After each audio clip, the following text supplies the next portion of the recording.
రాష్ట్రంలో 5 రోజులు విస్తారంగా వర్షాలు కురిసే ఛాన్స్ ఉందన్నారు వాతావరణ శాఖ అధికారులు. తేలికపాటి నుంచి మోస్తారు వర్షాలతో పాటు అక్కడక్కడ భారీ వానలకు అవకాశం ఉందని హెచ్చరికలు జారీ చేశారు.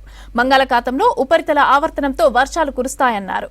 కొన్ని ప్రాంతాల్లో పిడుగులు పడే అవకాశం ఉందని ప్రజలు అప్రమత్తంగా ఉండాలంటూ సూచించారు ఐఎండీ అధికారులు. జూన్ నెల మొదలు రాష్ట్రంలో వర్షాలు తగ్గుముఖం పట్టాయి. దాదాపు 10 రోజులు ఎండ తీవ్రత కనిపించింది. కానీ 2 రోజుల నుంచి వర్షాలు పుంజుకున్నాయి. రాష్ట్ర వ్యాప్తంగా అక్కడక్కడ భారీ వర్షాలు నమోదయ్యాయి. ఇటు హైదరాబాద్ లో కూడా జోరు వర్షం కురవడంతో లోతట్టు ప్రాంతాలు జలమయమయ్యాయి. ఉపరితల ఆవర్తనంతో 5 రోజుల పాటు వర్షాలకు ఛాన్స్ ఉందని తెలిపారు.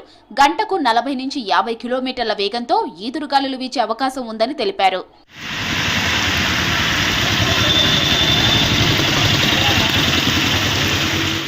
భారీ వర్షాల నేపథ్యంలో రాష్ట్రంలోని పశ్చిమ జిల్లాలకు హెచ్చరికలు జారీ చేశారు వాతావరణ శాఖ అధికారులు.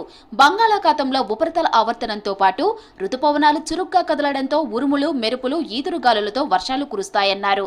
కొన్ని ప్రాంతాల్లో పిడుగులు పడే అవకాశం ఉందని, వర్షాలు కురిసే సమయంలో చెట్ల కింద ఉండొద్దని ప్రజలకు సూచించారు వాతావరణ శాఖ అధికారులు.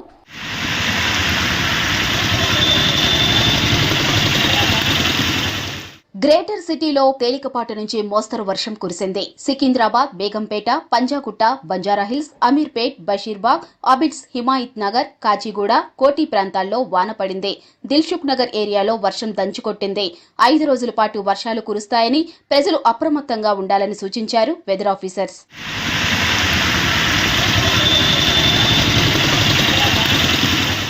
ఈ నెలలో సాధారణం కంటే అధిక వర్షపాతం నమోదయ్యే అవకాశం ఉందని అంచనా వేస్తున్నారు ఐఎండీ అధికారులు.